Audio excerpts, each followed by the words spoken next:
सप्तपदी माने 7 फेरे। हम दोनों ने एक दूसरे से वादा किया है, कोई भी तीर्थ या धार्मिक अनुष्ठान हम दोनों एक दूसरे के साथ करेंगे। रुको वैष्णव,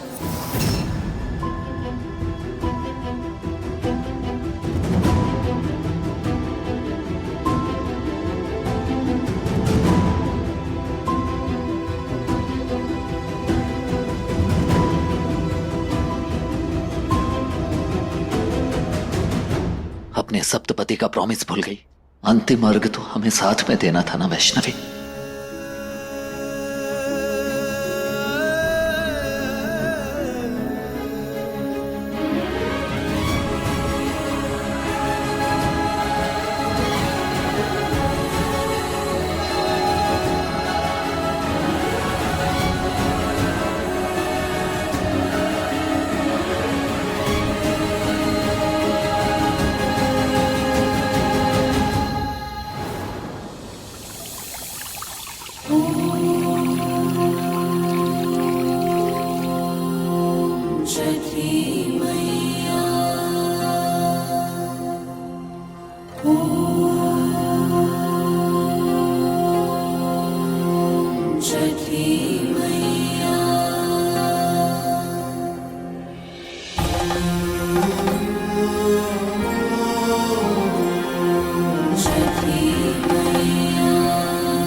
अद्भुत मैया, आज आपने सभी भक्तों को आशीर्वाद देकर मन प्रसन्न कर दिया मैया। अब वैष्णवी दीदी के जीवन में भी सब ठीक कर दिया। सदैव अपने भक्तों पर आशीर्वाद बनाए रखना मैया। जय हो छठी मैया। फिर से बच गई। क्या इस लड़की को परास्त करना इतना मुश्किल है? ये षष्ठी तो हर देवी देवता की सहायता ले रही है हमारे विरुद्ध लड़ने के लिए। हमारा सबसे बड़ा मोहरा टीना को भी हरा दिया। टीना सबसे बड़ा मोहरा नहीं है देवी, हम स्वयं हैं। टीना के हार जाने से ये ना सोचिए कि वैष्णवी की समस्याओं का अंत हो गया है। उसकी समस्याएं तब तक चलती रहेंगी जब तक हम हैं, और हम सदा के लिए हैं। इसीलिए उसके जीवन में समस्याएं भी सदा के लिए चलती रहेंगी। चाहे वो जितने जन्म ले ले, जितनी भी पूजा कर ले, उसे तब तक परेशान करते रहेंगे जब तक वो पूर्ण रूप से अपनी भक्ति ही ना त्याग दे। और यदि उसने ऐसा नहीं किया तो हम उसे नष्ट कर देंगे।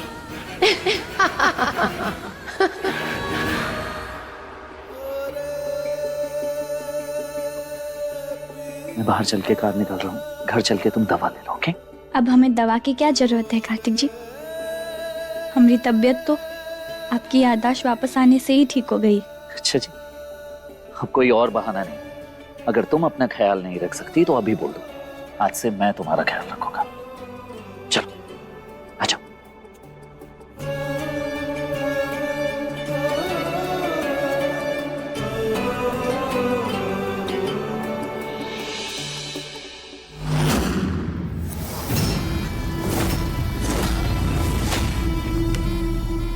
एक पतिव्रता स्त्री अपनी पति की रक्षा के लिए किसी भी सीमा को पार कर सकती है ना? तुमने आज जो किया बिल्कुल सही किया। जो तुम्हारे पति के साथ गलत करे उसे दंडित करना पत्नी का कर्तव्य बन जाता है। आप एक पीड़ित पत्नी जिसके पति के साथ एक मनुष्य ने बुरा किया, बहुत बुरा, और अब उस मनुष्य को दंड अवश्य मिलेगा।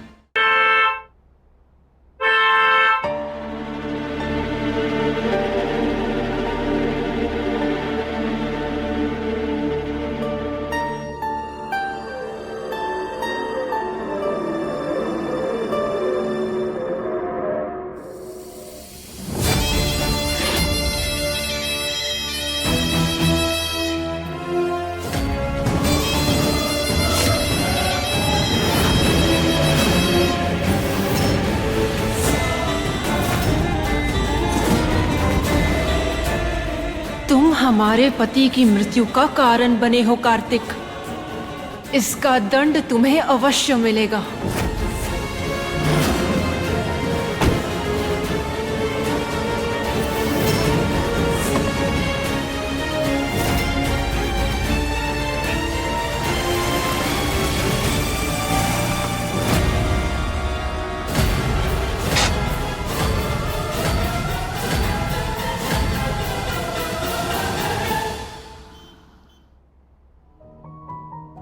जय हो छठी मैया की जय हो। सब बढ़िया से निपट गया। दादी, अब हमारे तो बहुत ही पाँव दुख रहे हैं, हमसे एक पल भी खड़ा नहीं रहा जाएगा।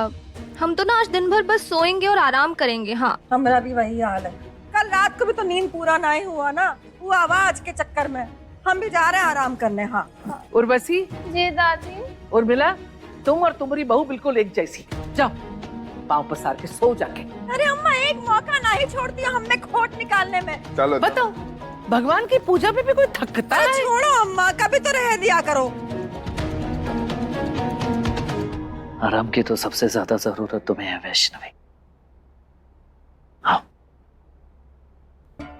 बैठो। मेरी वजह से बहुत प्रॉब्लम हुई है तुम्हें। सॉरी। ऐसा क्यों कह रहे हैं आप कार्तिक जी? आपकी पत्नी होने के नाते ये तो हमारा फर्ज था, और आप ठीक हो गए तो सब ठीक हो गया। हमारा व्रत भी सार्थक हो गया। सच कहूं तो मुझे यकीन नहीं हो रहा है, भरोसा नहीं हो रहा है कि मैं तुम्हें भूल गया था। कैसे भूल गया था? क्या हुआ था मेरे साथ? मुझे कुछ याद नहीं है वैष्णवी। कार्तिक जी, आपका दिमाग पहले ही हमें भूल गया, पर आपका दिल बार बार हमारी तरफ ही खींचे चले जा रहा था। इसीलिए तो उस हालत में भी आपको हमारा इतना ख्याल था। अब तो हमें पक्का यकीन हो गया है कार्तिक जी कि हमारा रिश्ता मैया ने ही जोड़ा है, और कोई हमें अलग करने की कितनी भी कोशिश कर ले कार्तिक जी, कर नहीं पाएगा। लोग कहते हैं कि शादी 7 जन्मों का बंधन होता है। गलत कहते हैं लोग। अगर पति पत्नी के बीच प्रेम हो तो शादी 7 जन्मों का बंधन नहीं, 7 जन्मों का सुंदर साथ होता है, जैसे कि हमारा है।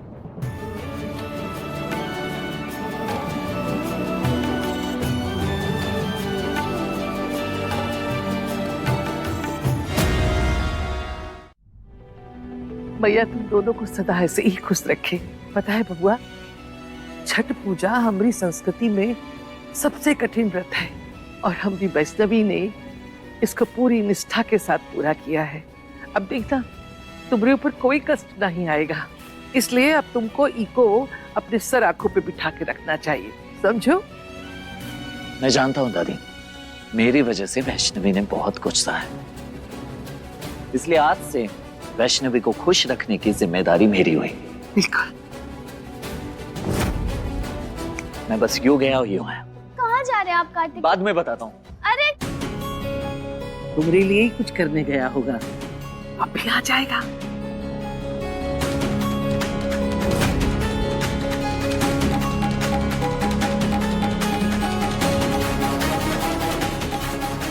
आगे हमारे रिश्ते में ऐसा कोई दिन आए, उसके लिए हमें भी कुछ करना होगा।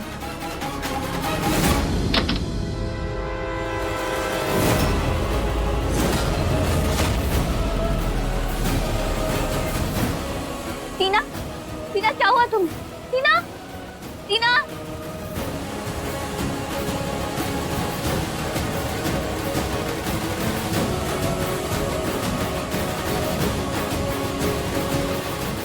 टीना, आंखें खोलो। टीना उठो। वैष्णवी, उठो वैष्णवी, आओ, उठो आराम से।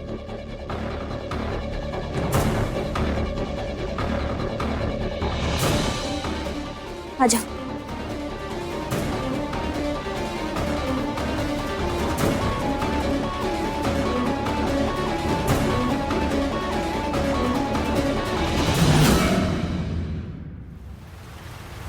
अगर पीठ में खंजर ही घोंपना है तो हमें गले मत लगा,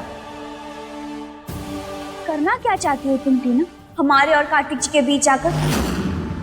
बड़ी बहन हो तुम हमारी, और इतना सब कुछ होने के बाद भी हमने तुम्हें इस घर में रहने दिया, और तुम अपने हरकतों से बाज ही नहीं आ रही। अभी भी हमारे पति पर अपनी बुरी नजर गड़ाए बैठी हो। ये सब क्या कह रही हो तुम वैष्णवी? ये भोलापन उसके सामने जाकर दिखाना जिसने तुम्हारा शैतानी रूप नहीं देखा है। तुमने अपनी काली शक्तियों का इस्तेमाल करके कार्तिक जी की याददाश्त भुलाई और इसका फायदा उठाकर उनके करीब जाने की कोशिश की तुमने। छठ पूजा वाले दिन उन्हें तामसिक भोजन खिलाने की कोशिश की, यहाँ तक कि उस ढोंगी बाबा को बुलाकर उन पर वशीकरण करना चाहा। सब मैंने किया, पर मुझे तो कुछ याद ही नहीं। हाँ, इस बात का आइडिया है मुझे कि कोई मुझे कंट्रोल करने की कोशिश कर रहा था, लेकिन मैंने अपनी तरफ से उसे रोकने की पूरी कोशिश की है वैष्णवी, लेकिन वो पावर मुझे छोड़ ही नहीं रही थी। हाँ, एक दो बार होश में जरूर आई मैं, लेकिन कुछ कर नहीं पाई। मेरा प्लीज यकीन करो वैष्णवी, प्लीज, मैंने ये सब जानबूझ के नहीं किया है।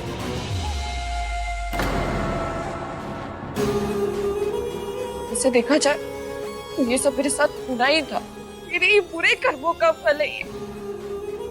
मैंने तुमको बुरी आत्मा कहा था ना, देखो मैं खुद एक शैतान शक्ति बन गई हूँ वैष्णवी। सच में वैष्णवी, जितनी प्रॉब्लम तुम्हें हुई है उससे कहीं ज्यादा मैं पेन में थी। ऐसा लग रहा था कि मैं आज तो मैं बच ही नहीं पाऊंगी। थैंक गॉड तुम थी, तुमने सिर्फ क्रैक्स को नहीं बचाया वैष्णवी, मुझे भी बचाया। इसलिए मैंने सोच लिया अब मैं यहाँ रहकर तुम्हारे लिए और प्रॉब्लम्स क्रिएट नहीं करूंगी। मैं यहाँ से बहुत दूर चली जाऊंगी, बहुत दूर, सबसे दूर।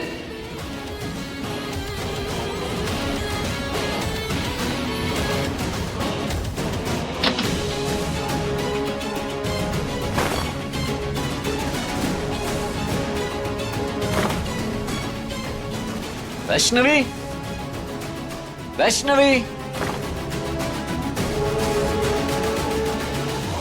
नहीं टीना, तुम यहाँ रुक सकती हो।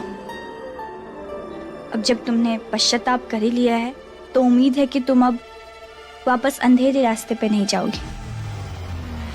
वैसे भी यहाँ पे किसी को नहीं पता कि तुम ही वो थी जो कार्तिक जी को नुकसान पहुंचा रही थी, और ये जरूरत भी नहीं है कि किसी को पता चले। बस ये याद रखना कि आगे से ऐसा कुछ दोबारा मत करना।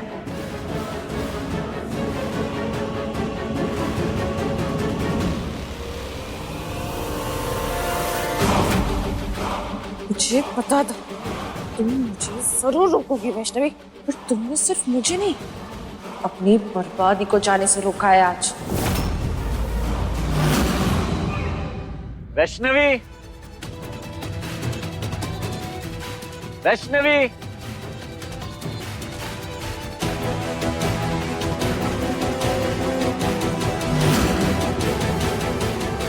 मैंने कहा था ना, आज से तुम्हारी खुशियों की जिम्मेदारी मेरी है।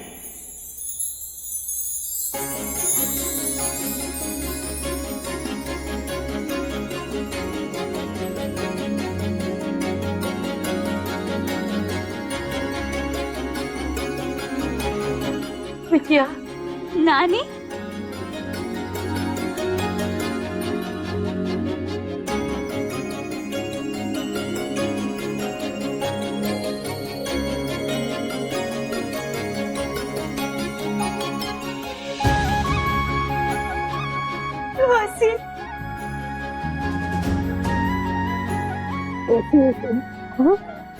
हाँ, हम ठीक है।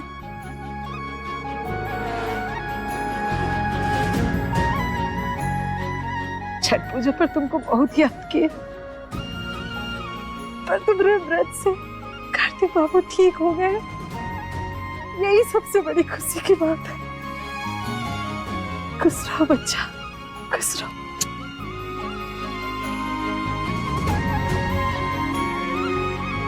मेरी याददाश्त वापस आने के बाद जब मैंने वहां यशोदा मौसी और नानी को नहीं देखा, तभी समझ गया था कि मुझे कोई तकलीफ ना हो, इसलिए तुमने इन्हें घर वापस भेज दिया था। मुझे ठीक करने के लिए तुम अपने खुद के लोगों से दूर हो गए। अब इसकी जरूरत नहीं है वैष्णवी, इसकी कोई जरूरत नहीं है। हमारा घर तो धर्मशाला हो गया है, यहाँ कोई भी आके रह रहा है। कर भी का सकते हैं, देवर जी के रहते कछु नहीं हो सकता ना। काहे कि ई सब तो उन्हीं के नाम है। अभी घर को धर्मशाला बनाए या होटल। जानकी जी, आप आ गई ना, बहुत अच्छा किया। अब आप ही समझाइए अपनी लाडली को। हम तो कहीं कहीं के थक गए हैं। थोड़ा आराम कर लो, थोड़ा आराम कर लो, सुनती ही नहीं है। अब आप ही फटकारिए इसको। इसकी कोई जरूरत नहीं है दादी, हम सच में ठीक है। कार्तिक जी भी सही सलामत है और हमारा व्रत भी सफल हो गया। फिर हमें और क्या चाहिए दादी।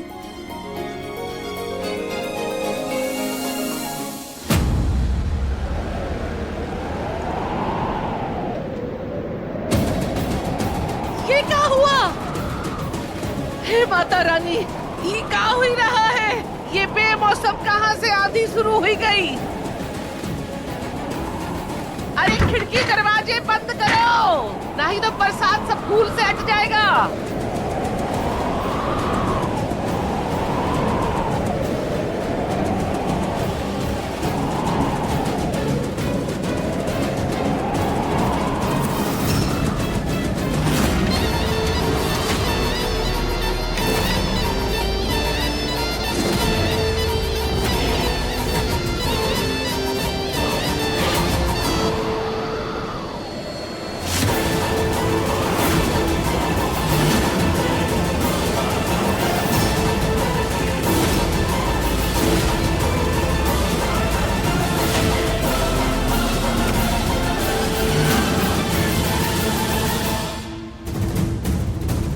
वैष्णवी, दरवाजा बंद करो जल्दी।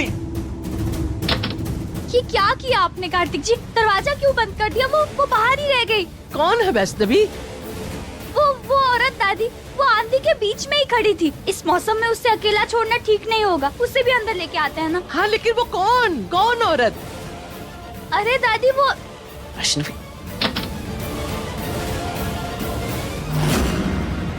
वैष्णवी कोई नहीं है वहां, बंद करो। कोई नहीं है वहां।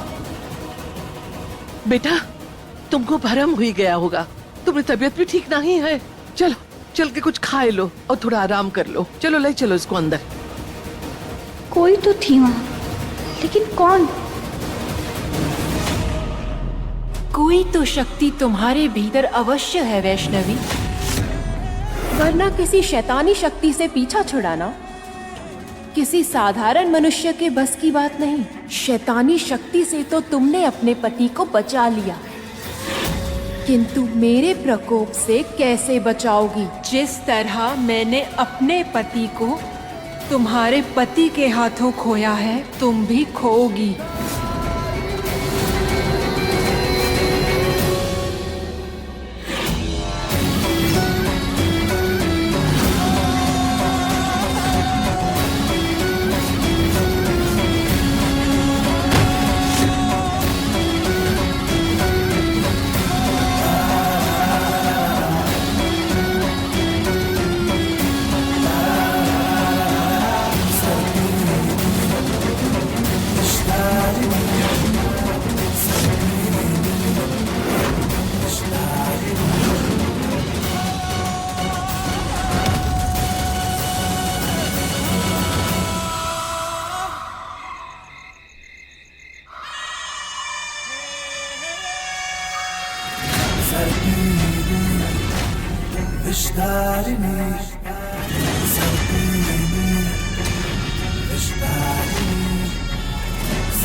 ऊंची अटरिया माँ की छतरिया लहर लहर लहराए रे। अरे ले आई, एक काम करो, वहाँ रख दो, टोकरी में फल रखे हैं तो 5 फल उठा ला उसमें से, ठीक है? जी दादी।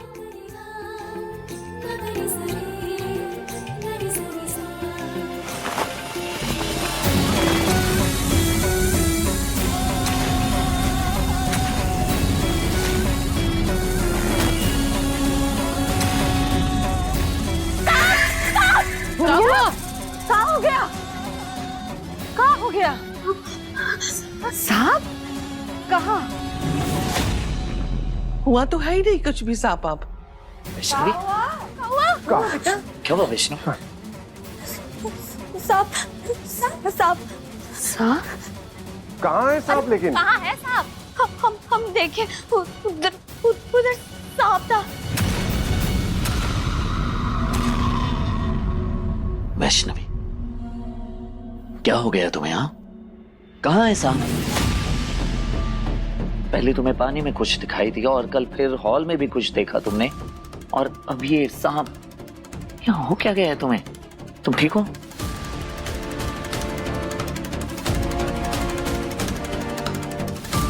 कार्तिक जी, कल से हमें कुछ अजीब सी चीजें दिखाई दे रही हैं।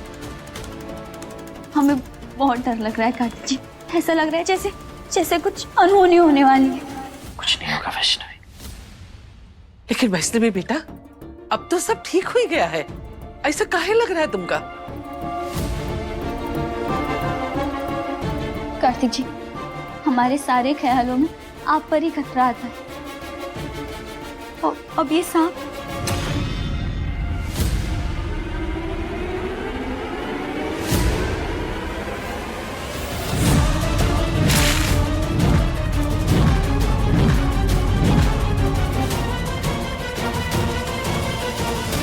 हाँ हुआ कार्तिक जी, सांप का नाम सुनकर आप क्या सोचने लगे? कुछ हुआ है का? हाँ वैष्णवी, वो जब मैं तुम्हें ढूंढने के लिए मंदिर के अंदर पहुंचा तो मैं मैया से प्रार्थना कर रहा था। अचानक से एक घंटा गिरा और मैं तो बच गया, लेकिन उस घंटे के गिरने की वजह से जमीन में एक गड्ढा हो गया और उसके बाद तुम्हारे मंत्र उच्चारण की आवाज तेज हो गई। मैं उस आवाज को फॉलो करते हुए जैसे ही गड्ढा करने गया तो अचानक से मेरे हाथों एक सांप की मौत हो गई थी।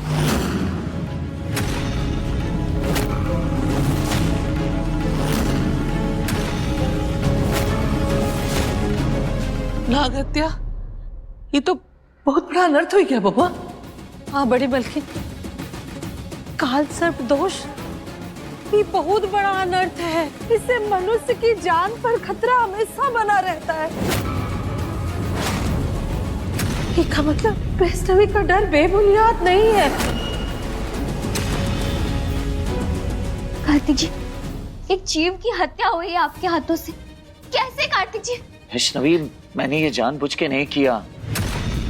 मैं अच्छी तरह से पता है कि मैं तो चींटी को भी मारना पसंद नहीं करता। ये तो सांप। हाँ, अच्छा ठीक है। अब जो हो गया उस पर दुखी होने का कोई मतलब नहीं बनता है कार्तिक बाबू। कि काल सर्प दोष का निवारण हमको पता है। काल सर्प दोष के निवारण के लिए शिव जी के मंदिर में हमको आज ही पूजा करनी होगी। ये बहुत बड़ा अनर्थ है बड़े मलकिन, बहुत बड़ा। ठीक है यशोदा, हम करेंगे ये पूजा।